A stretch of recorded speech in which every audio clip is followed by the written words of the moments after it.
we can go ahead and I will give a little intro spiel and some folks can join on as we get going. So good morning, everyone. Good afternoon. It is well past noon. Welcome to the 2022 Oregon Active Transportation Summit. My name is Gwen Shaw.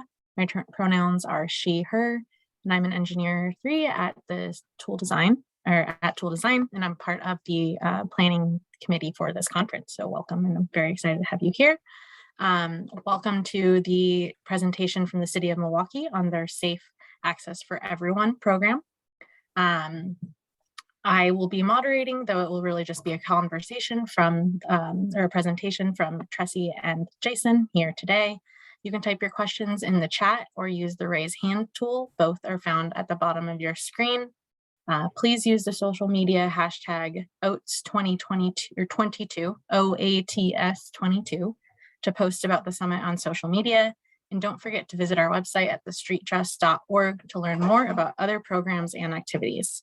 So without further delay, please welcome to your screen, Tressie and Jason.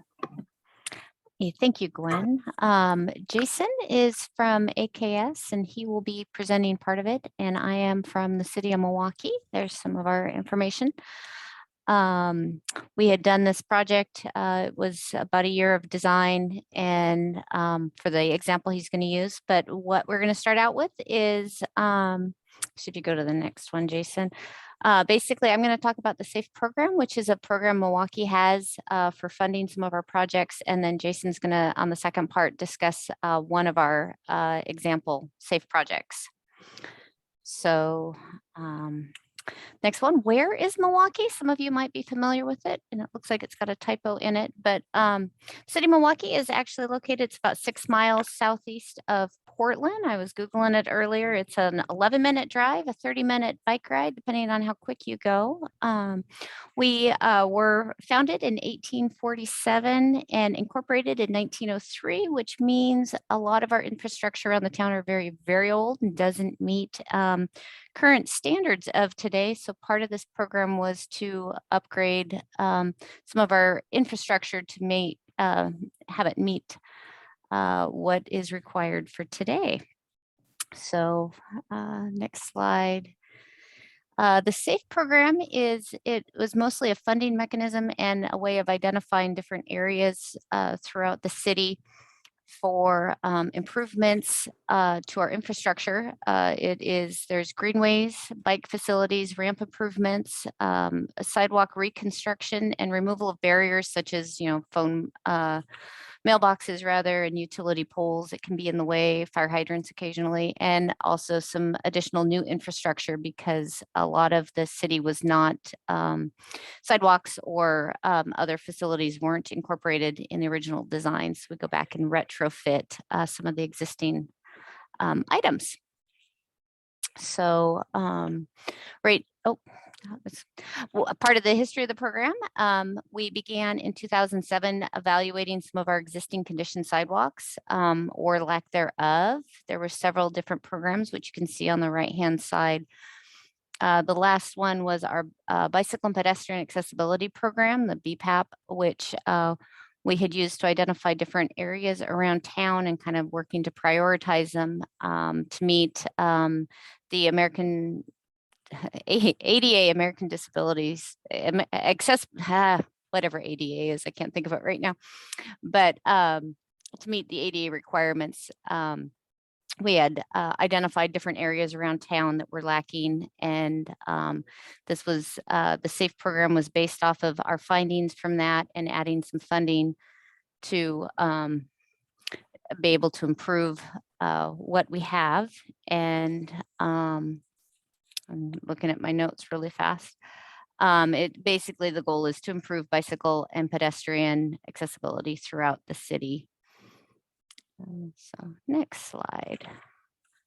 Part of it was the community involvement. One of the things was where would people like to see additional improvements around town. This happens to be one of the pictures. Each of the neighborhood district associations, NDAs, there are 7 throughout Milwaukie.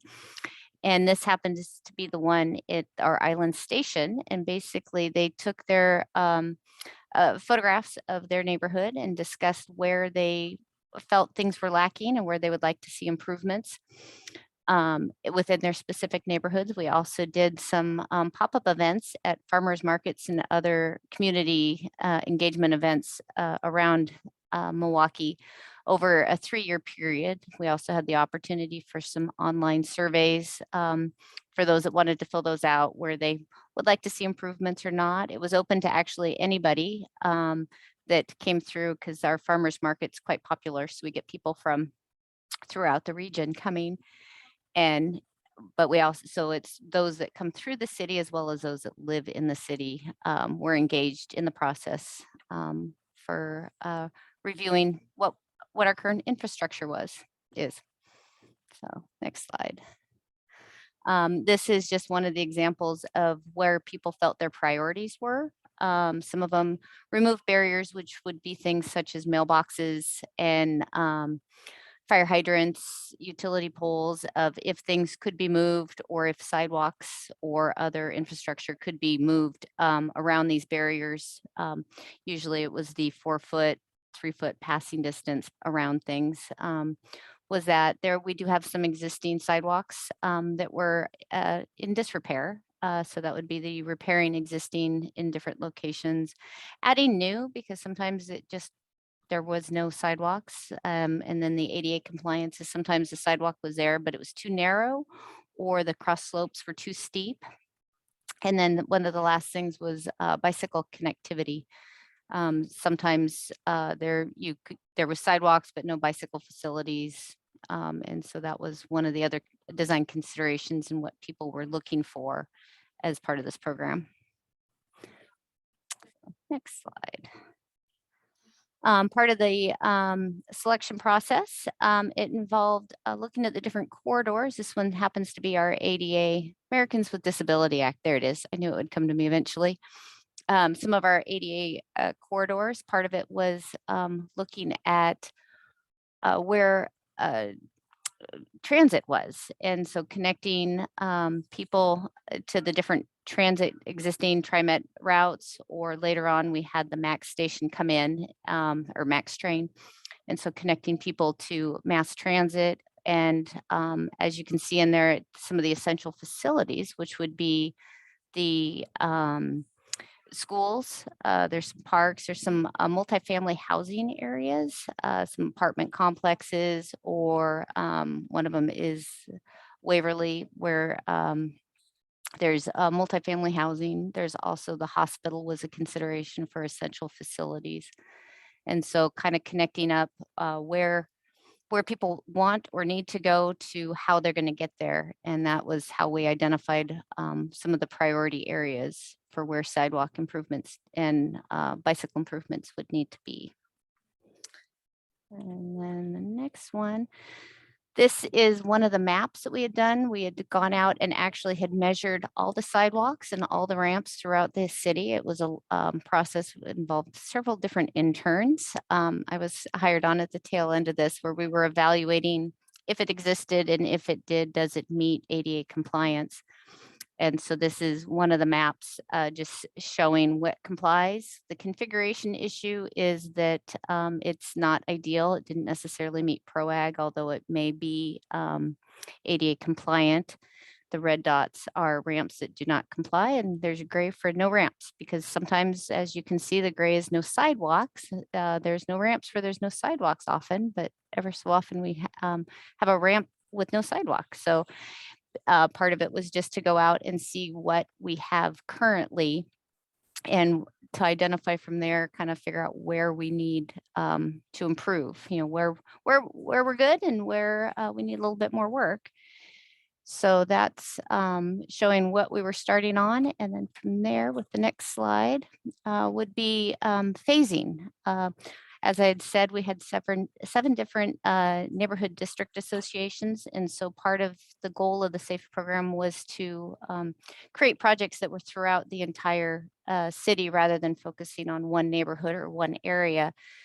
And then kind of adding that over the 9-year period. It was a program that was broken up into 3 phases of 3 years each. And so trying to create projects in each neighborhood area that met the needs of all the people, and kind of was more of an equitable program throughout all of where it is. Some of it was just uh, replacing existing sidewalks. Some of them are areas where there's no sidewalk at all. And so adding completely new infrastructure.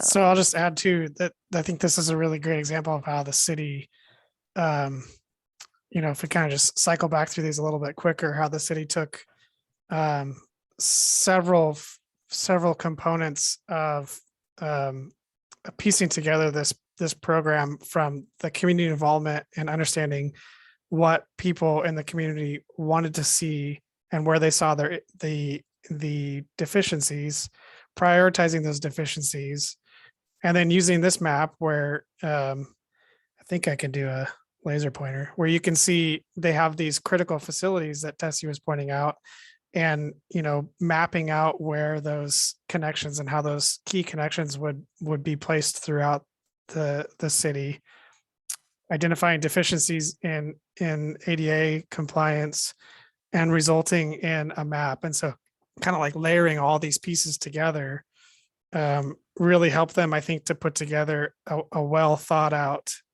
program that helps to eliminate a lot of those deficiencies.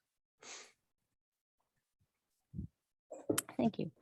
So this one is our keys to success. A lot of it is the community engagement. I had been earlier at Rob Sadowski's talk about engaging people and how do you reach out to them. He had an excellent talk about that, and I'm interested to follow up on some of his ideas and recommendations from that. But yes, a lot of it was a public outreach. Where are people going? What are they doing? Because we can sit in our offices and decide what looks good. But some of it is just getting the feedback from the people that are actually out using these. And so that was quite a bit of our success.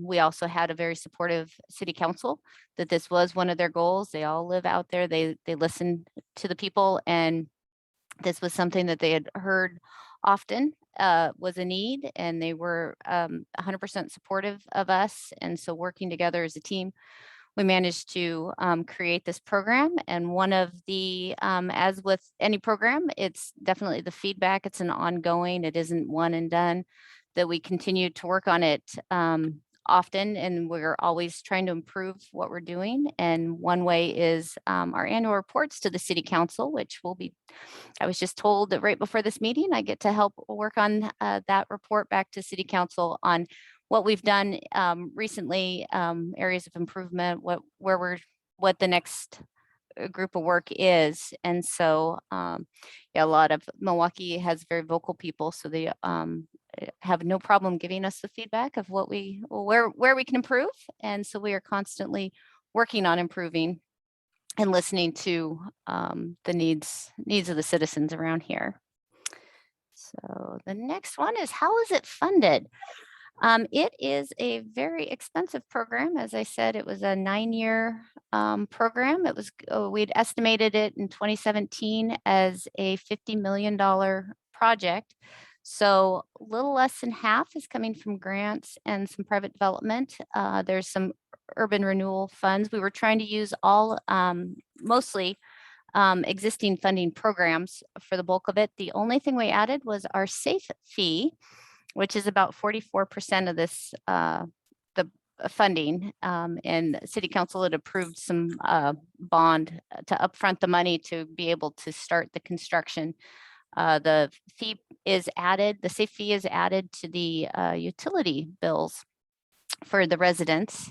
And I think the next slide, Jason, does it have it? Yeah. This shows the breakdown of where the SAFE fees come from. Each family, each single family residence and different commercial and the schools all pay a monthly fee into the SAFE program. There's also a commercial breakdown that shows it's based off trip generated. And so that's from the different companies around town and also from schools. But what is really nice is that there is the low income exemption. So those that are probably most in need of having this these infrastructure added aren't necessarily having to pay for it when they can't. We have a low income application process that people can apply for, and it's revised annually based off of the I lost my note. I think it's federal, state or federal level of defined of who is low income, and so those people can apply for that to get out of having to pay this fee, and then they also get a reduced utility bill based off that, but then they have full access to the sidewalks. So the next slide is projects to date. We have had multiple projects in the works. This just gives a summary from some of the first projects we had done. 22nd River was one of them. And they missed a few on there. There's Selwood project was one in Ardenwald. So we've finished 4 to date. 2 are almost done. We did a punch list recently in the last week or so. So they are wrapping up the Lake Road and Linwood Avenue projects. 2 are under construction right now, and then 3 are in design, which should be coming into construction in next year. So it is, we're moving right along.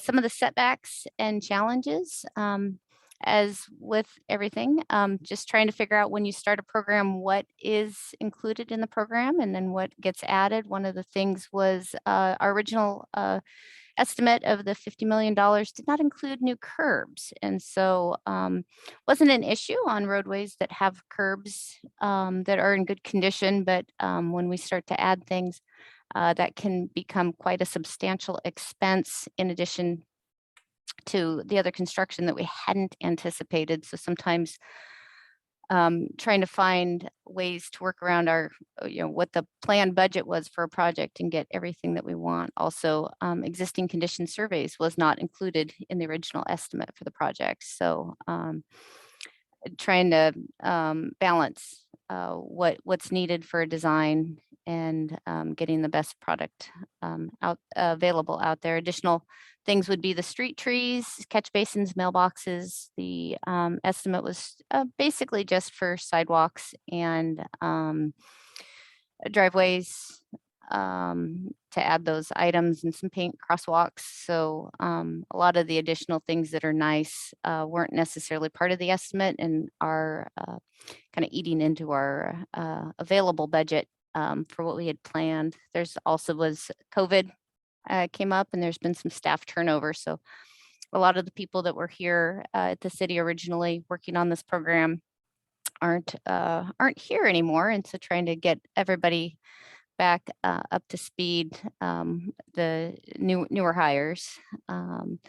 So some of the things we're having some difficulties with is, especially during COVID, was how do you get out and talk to people? So that was a new experience of trying to get the word out and keep people informed when you can't have public meetings. Now we're able to meet up again and kind of the door to door, but the other one is, if you mailing people things, sometimes they don't read it. That was a fun one where they receive it, but they didn't necessarily read it or didn't quite understand what was going on.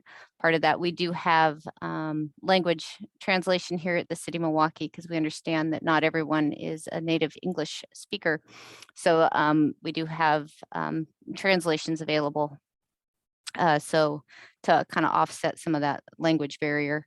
And then there was also been some new permit changes at DEQ, and the city is now creating a new tree program. And so some of those things added a little bit of wrinkle to the project design and construction that we just work through as we go. And lessons learned.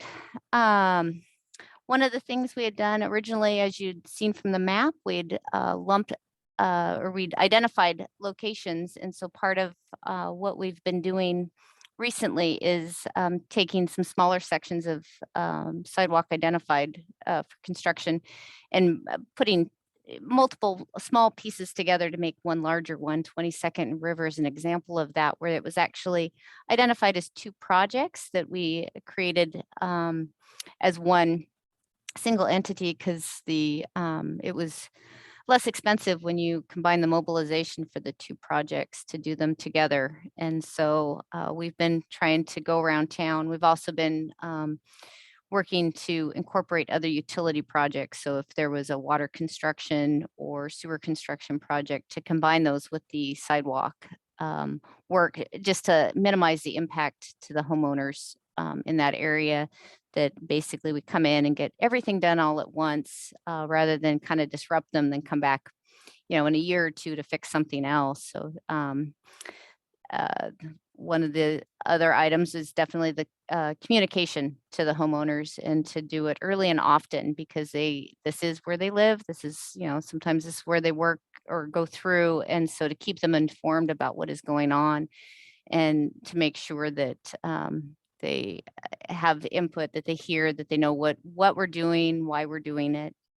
And the final thing is actually to celebrate the project completions and all the steps as we go along. That it is definitely, although it's a 9-year program, every project completion is a mini win for the community, so that we need to celebrate that when we finish things. So, next slide. And then going forward, we are continuing every project's a new project. So we have basically, I didn't say it at the start, it's 25 years worth of sidewalk and bicycle infrastructure improvements that was decided to be done in 9 years. So it's a lot of work consolidated into a short time frame. And so we continue to do that. It's a combination of projects designed in-house by city staff, as well as consultant design projects. One of those is the one that AKS helped us on with the 22nd in River Safe project. And that is the one that Jason is going to be talking about. So I will let him go. Thanks, Tessie. So I was one of the engineers on the project, and this is kind of just an example of, you saw the history of the, over many years of the city coming up with a vision and turning it into a program. And now this is a project that's within that program. And just wanted to share some of the elements of the project and how it provided better accessibility and mobility for bikes and pedestrians in this part of Milwaukie.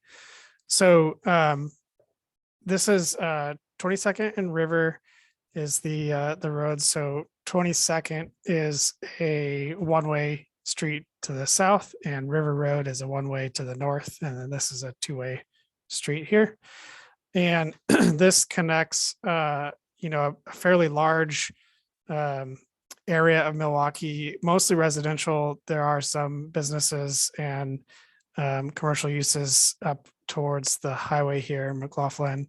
And then there's a regional trail system called the Trolley Trail that runs up along the highway here, at least in this portion. And this provides better connectivity to that that trail system and the larger part of Milwaukie.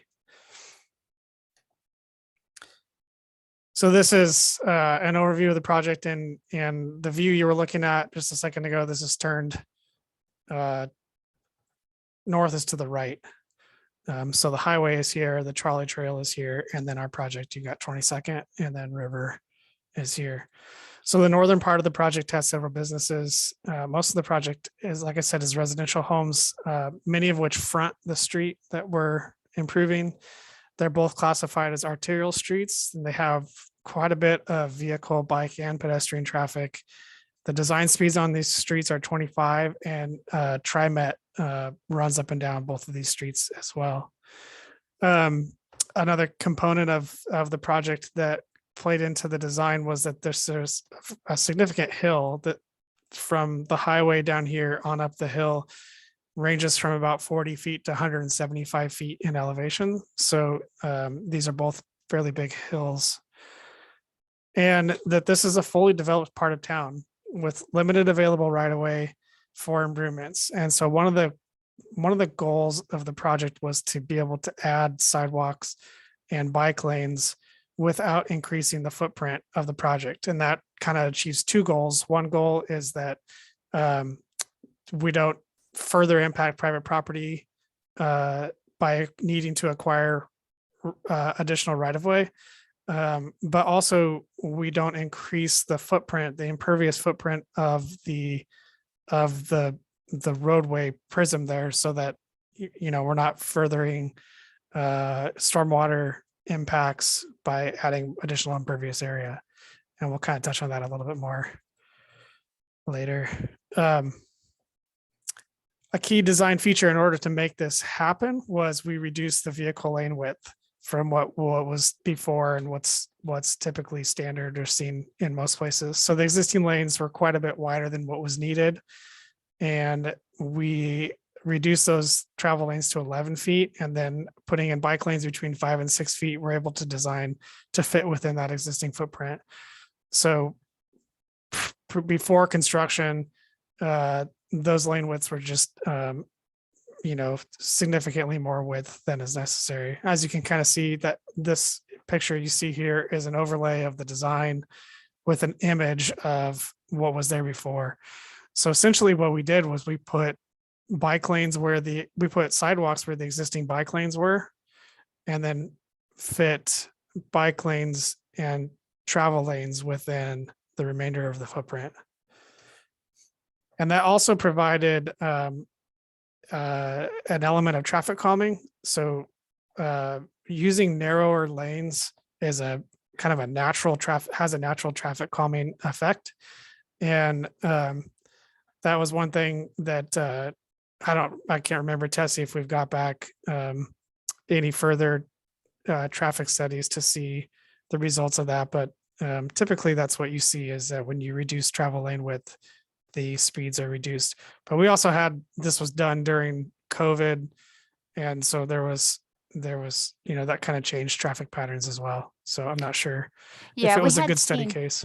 Yeah, we had seen some reduction in speeds, but yeah, as you said, basically we had 1/3 the traffic volume in that last study that we had done after the construction was completed. So we're hoping later on, probably when school starts again in September, just to check it again, because things should be post-COVID and return to normal. But yeah, we'd seen a huge traffic reduction, so speeds were falling within the 25 mile per hour speed range. So doing what they were supposed to. Oops. All right. So some key design features. So since this was already a built out part of town, and there are significant grade changes along the length of the street and on each side of the street. So each side street also had significant grade changes as you went down those side streets. Kind of that cookie cutter approach to a design wasn't appropriate. It didn't really work for the environment as well as it could. So each block was looked at independently, and a more context sensitive approach was taken to best fit the improvements on the site. There was also a desire to maintain parking in a few areas where parking currently existed. So for these reasons, the alignment for the road and the sections, each cross section of the road changed as you went through the project. And that really allowed us to achieve a project that met the needs, all the different needs as best as possible, rather than just kind of putting on your blind sides and just going through from one end to the other project, fitting a city standard section. And so that's kind of how we went about it. And I think it worked really well and fit what we needed to fit in there within the footprint that we needed to, with the least impact. And then we were able to design some additional stormwater benefits or stormwater treatment facility throughout where we could. There was this particular location where we added a rain garden, and there was no regulatory need to do this because, like I said before, we actually reduced our footprint with the final project, the way that it was designed. But the city's been really good about, wherever possible, if we can add water quality treatment benefits, that we try for that.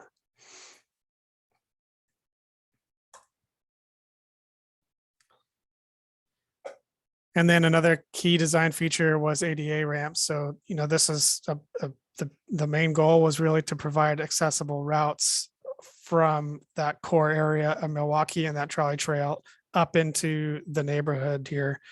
And so providing accessible ramps at each of the intersections was a necessity and something that we were designing into the project. And this was a difficult project because of the grades. It was so steep up and down the road and on each side street that each corner really required a site-specific approach and design. And so this is one example of some ramps that were put in that really best fit the existing terrain, the mobility needs, and the need to meet the PROAG, which is Public Right-of-Way Accessibility Guidelines standards. So the streets, I said it multiple times, they're really steep, and the side streets are really steep. And so designing these ramps required some creative approaches. So this is a before picture, and the intersection is right here, but you can see this gives you a good example or a good idea of what that existing section looked like. And then when we flip through these, that picture was taken like right here looking up. So you can see, we added an accessible ADA ramp. I think it's worth noting too that, all these are 6% grade streets. All of these curb returns and ADA ramps meet ADA standards and have compliant cross slopes. And so, it's tough I imagine it's tough to traverse a road like this, but at least there are ramps that, can be used as a respite as you go across the road and continue on up. So there were 2 pedestrian crossings that were not well defined and they're really long. And this is an example of one of those. They're side streets, they're big, they're open, wide, kind of confusing. And this particular one has vehicles moving in all directions. So you have a street coming up here, and then you have a street over here, and you have River Road that continues through here. And it's just this big open mess of an area that there's just not really well defined as far as where vehicles go. And that creates a lot of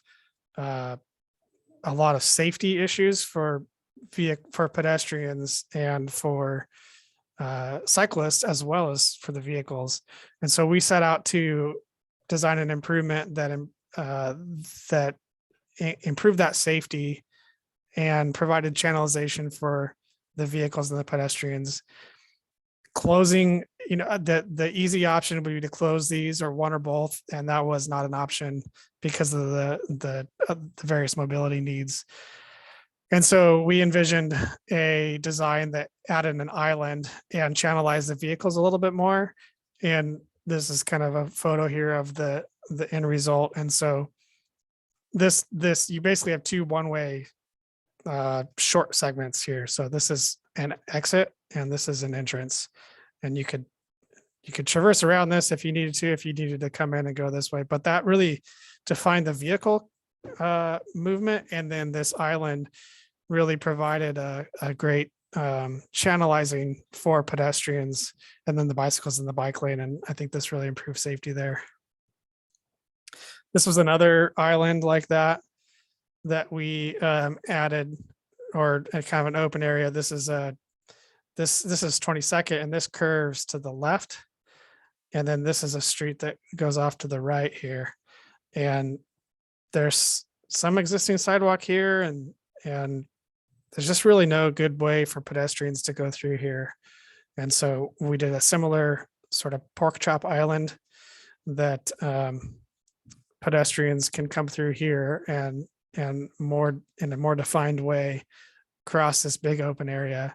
And it also channelized the vehicles, slowed them down a little bit, or should slow them down a little bit as they make that turn. So I think this is safer for both pedestrians and the vehicle for the pedestrians, bicycles, and the vehicles. And then we go up to the north side of the project, and this is the connection to the trolley trail and the max line. This is the max line. What is this, Tessie? That's the orange line, the max orange line Oh, yeah, okay. elevated. Yeah. So it's elevated here, and underneath it, there's the trolley trail. The trolley trail runs up and down the street here, and it dumps you out. If you wanted to go south down 22nd, it just dumps you out into the street. And it's open and not well defined, and then you have that continuing all the way up. And so the city wanted to do a connection that was more defined and really did a good transition if you wanted to go into the neighborhood, that transition you from this wide multi-use, shared use path into the bike lane concept that continues farther to the south. And so this is what it ended up being. And it stays as a shared use path for a little bit. And then there's a transition where the bicyclists transition down into a bike lane and the pedestrians stay up top. This also is an area where there's a restaurant or a bar here that sees quite a bit of traffic. And so that was another challenge we worked with to maintain the access that they needed for their business.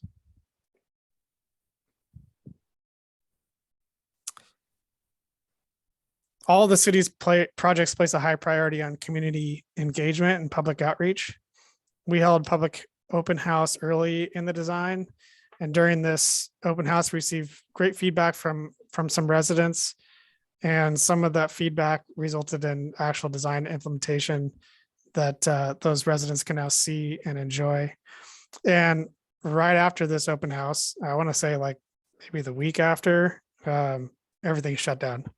So we then got to learn how to do public outreach and engagement during these new COVID times where you can't meet in person. And so I'm sure Tessie could talk for quite a while about how she went about doing that, but it was a challenge. And I think Tessie did a lot of socially distanced door-to-door conversations, trying still to engage people so the project could keep moving and the people would feel that their voice was heard and that their concerns or goals for the project were realized in the actual construction of it. So an example of this is just one minor example of how the public input resulted in design change. This property owner has a large travel trailer, which you can see there on the left. And the way that we had designed his driveway limited their ability to move it in and out. And so we were able to make a minor design adjustment to the driveway that didn't compromise the city's design standards or result in increased costs. And so this is just one example. And I know it's not necessarily mobility related for pedestrians or cyclists along the street, but this example of let's hear the residents. If we can make a change to the design and they see that change implemented in construction, they see that their voice was heard and acted on. And I think that provides a lot of trust from the public and buy-in on the project. And so, the more and more that we can do that on our projects, I think the better. So just a few project stats. This was designed in 2019 to 2020, and then construction was November 2020 to 2021. There's a few stats there on sidewalk and bike lane length, and we did 24 ADA ramps and a little under $2 million construction cost. And this is a picture, I don't know, Tessie, you probably can speak more to this, but some really neat sidewalk art that showed up right away. Yeah, actually, that was during construction. I just went out on a site visit, and it must have been a Monday, and somebody had fun on the weekend, and they were still constructing the sidewalk. Yet some of the art, it actually was hopscotch that somebody had created for the construction workers if they wanted to, and this was some pictures they added next to the hopscotch game. Yeah, it's pretty neat. Put in the sidewalk and people use it for all sorts of purposes. Yep, even before it was done. All right, so some lessons learned. So the COVID lessons, we had to learn how to do an online bid opening. We had to learn how to adapt and do public outreach virtually or socially distance. And that's, that was a big challenge. I think everybody in the whole industry and everywhere was trying to figure out how to do that. I think Tessie did a good job of adapting, and I think that the residents out there feel that it was a good project and that their voices were heard.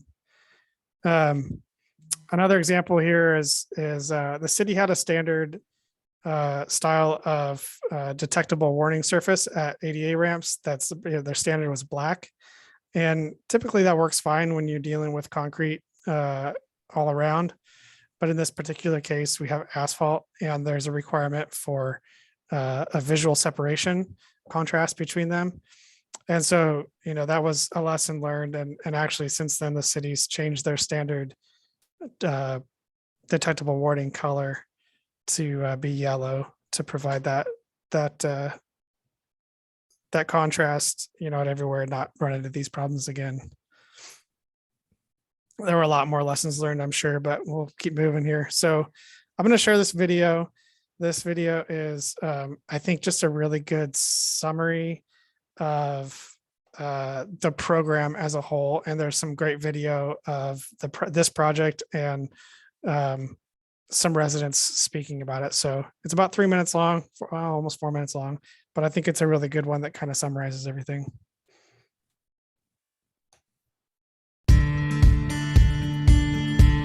I am the owner of Central Planning and Rentals, and we're located just where River Road touches Highway 99. It was great as it was, but at the same time, we did see a lot of near-miss accidents frequently here, including we've seen a lot of some pretty bad accidents. And I think this is going to be so helpful in slowing traffic down. We walk in both directions on the new sidewalk. We walk into downtown Milwaukie, and so being able to just hop right on the sidewalk is really nice. And just having a sidewalk for people to walk on is huge as well. Within a week of it being poured, we had people walking all up and down the sidewalk and no longer just standing in the road and stuff. It was great. And then up the other direction, we have two grandmas that we get to walk to their houses, and it's so nice to be able to push the stroller and have the kids be safe on the sidewalks. SAFE, or Safe Access for Everyone, is the City of Milwaukee's program to improve safety for people walking, biking, and more. SAFE is upgrading our network of sidewalks, ramps, and crossings to fill gaps, replace portions that don't meet ADA standards, and remove barriers from people getting where they need to go safely. We're proud to be making pedestrian connections for the people of Milwaukie. We've had 16 public engagement opportunities so far and talked with hundreds of you about our project plans and designs. So far, during phase 1 of this program, we've completed construction on 3 projects. We've built 1,600 feet of sidewalks along Selwood Street to 30th Avenue and Madison Street to Milwaukie Elementary. Now, all of the curb ramps on those streets can accommodate wheelchairs and strollers, and kids can safely walk to school. We built a sidewalk near Ardenwald Elementary in the summer of 2019 that starts at the school and extends along Wake Street and up 39th Avenue to Roswell Street. We also repaved those streets, as well as the Ardenwald path that connects the school to the neighborhoods to the south.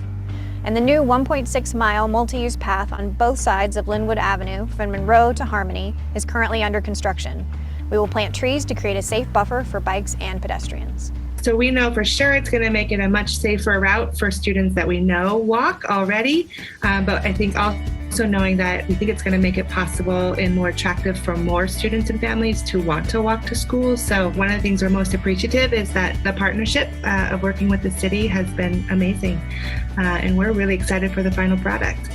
The Lake Road project began this spring. We will widen and repave Lake Road from 23rd Avenue to Guilford Drive and add bike lanes in both directions.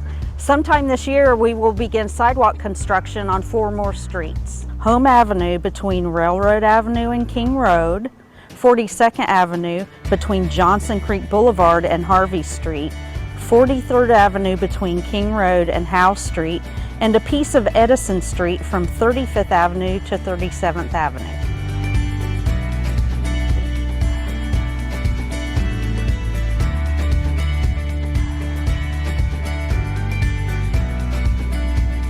This is all possible thanks to the monthly SAFE and street commercial fee that our residents pay. We are excited that we have been able to make so much progress towards our city's goals of making Milwaukee more walkable and bikeable, and that we are paving more streets. And there's more to come.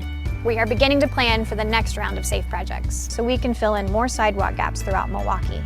To follow our progress and learn more, visit milwaukeesafe.org.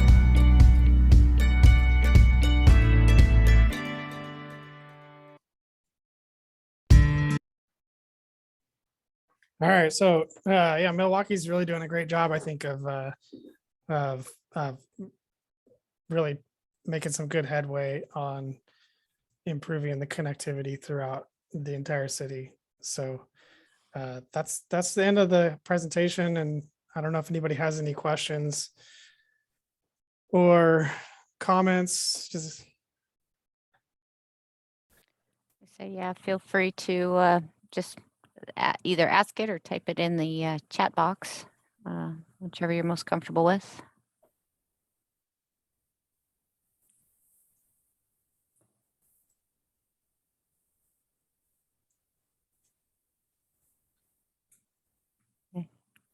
If there's anything. I was going to say, when that video was made, we hadn't quite completed the Linwood project that was highlighted, and there was almost done. We do have a question. Can you tell us more about the funding streams for this work? Yeah, we were trying to use existing funding sources. So some of this would be grants. One of them, the Linwood project, was actually the Safe Routes to School grant. We were one of the Oregon recipients for that. I think that one was almost $1 million. So that worked towards that project near it's Linwood and Sojourner Elementary School.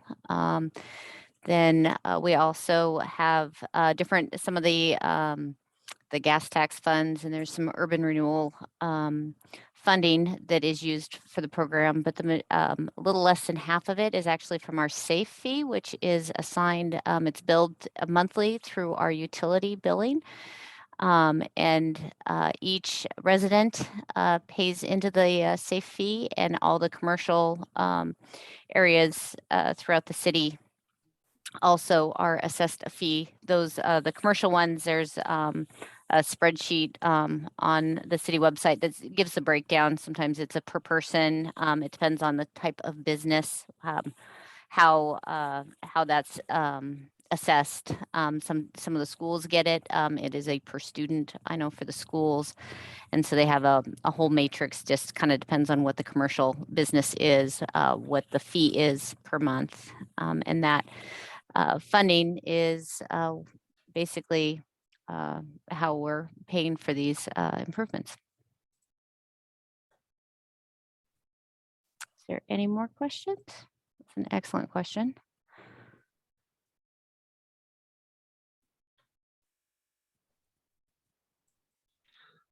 Sorry, my name's Matt Bala. I was trying to hammer a question in there, but I just don't want to get cut off here. I just had a question / comment about Linwood Avenue. I live right over by Linwood Avenue and have thoroughly enjoyed watching that project progress, and now seeing the outcome of it. My question just stems from my experience out there. I'm wondering how you guys approached the residents along that corridor and how receptive they were to the idea of what you guys were proposing. And I ask that in part because I after years of living over there and kind of seeing how people use that space, I wonder if people were resentful at all about losing what they may have perceived as like parking in front of their houses or like landscaping and things like that. Yeah, no, and I can answer that because Jason wasn't working on that one. We had a different design consultant on the Linwood project. There was some pushback because there were some people that it is next to, and for those that are looking at the at Jason's screen, it's number 2 down at the lower right hand side is Linwood Avenue. It's actually it goes from what is Harmony and kind of Railroad. It's an interesting intersection down to the south of that area. And it goes all the way up through Milwaukee city limits. And the Linwood Avenue project actually will be continued by the county because it becomes unincorporated county, Clackamas County, and it will actually tie up at the north with the Springwater corridor. And I believe it may continue on. I just know that it will be the full length of Linwood Avenue up to the to that regional trail system. There was quite a bit of pushback. We knew it was going to become an issue, and that was part of our community engagement with people, is to explain what was going on and, you know, why this was, you know, it was just kind of slightly beyond individual property owners, and it involved the entire community. There is a grade school there. There was speeding traffic. It is an elementary school, so there's students, parents wanted to walk their child there and just didn't feel safe, even though they were just crossing a single street. And which is one of the reasons we were able to get that Safe Routes to School grant funding for this project, is because there was a lot of parent engagement through the school, hoping that something could get there to make this a safer area. And just working with individual property owners, there's some slight slopes in that area along Linwood Avenue where we needed to get some easements for slope easements to be able to regrade. There was existing trees we were working around, and so we ended up getting some right-of-way easements to extend part of the sidewalk and pathway. It's that one actually is more of a multi-use kind of a shared path. We reduced the travel lane and basically added a curb and did a shared bike lane, one direction each way, and then the sidewalk portion of it is two-way travel. So yeah, there was some driveway where people would access through the back of their lot onto Linwood Avenue. So we needed to close those access points to reduce the potential conflict with people using the pathway. There was also people had built fences or placed things within the right of way that, so it was a little bit of education of what is a right of way, where is it, what is yours, what is not yours, and just kind of working with them. Not everybody was happy. Needless to say, they rarely are when they feel it's something that was theirs, but basically it was a lot of open communication and working with each property owner on their specific concerns and addressing each property owner and working with them to try to make an excellent final project, which I think it has gone really well. Where they were just last week doing the final punch list walkthrough. So we're hoping that one gets finalized in the next few weeks and is done. I know it's quite popular with the students there at the school, and it is actually a really nice connection. My husband uses it every day on his way from home from work. He comes in through the trolley trail. He used Linwood before, and this is a much safer way through for him now. So it's becomes quite popular with everybody. And I saw another. Oh, go ahead, Jason. Similar question. I'm wondering, maybe though, on the fee, the establishment of the fee side, was there a lot of pushback? There was not. As far as I had heard, there are some questions that do come up periodically, but actually everybody seems, because it was throughout the entire citywide. It wasn't one specific area. It wasn't one specific project, and it involved a lot of the community engagement. So people know that this fee is paying for a sidewalk where they would be using it or where others use it. So there hasn't been a lot of pushback that I have heard paying the fee. But I'm not at the utility billing side, so she might get more. But I do know with the low income exemption, for the fee. It is, most everybody just seems to pay it each month. And I haven't heard too much. They seem to want more sidewalks for the fee, which, you know, we could get under a time constraint trying to do so much in a limited time frame that we're very busy here in the engineering department with it. From what I've seen, the city just seems to do a really good job of engaging everybody in the city and, you know, trying to hit all demographics. And I imagine that's a big part of it. They have a public engagement consultant on board that's spearheading a lot of that for them. I don't know if Tessie, if they were on board through the establishment of the fee itself. They weren't. They came on afterwards as some of the first projects because we realized that just city staff, we weren't able to communicate as well or as often. And sometimes, you know, we're in the engineering department, we're very engineerish here. And so sometimes it was nice to have the different perspective of it's JLA public involvement is on contract with us to work with the people and to be able to answer some of their questions and work with them, and also to help us here at the city remember that not everybody's engineers, and to that all the concerns are quite valid, and to work with everybody. We're approaching the end of our time. Any last minute questions?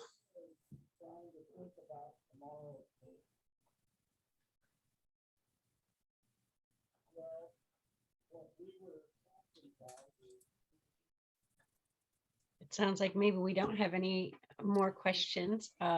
While you were in your discussion, I traded off with Gwen as the host of this room. So I just want to say thank you very much to Jason and Tessie for presenting today. That was very informative.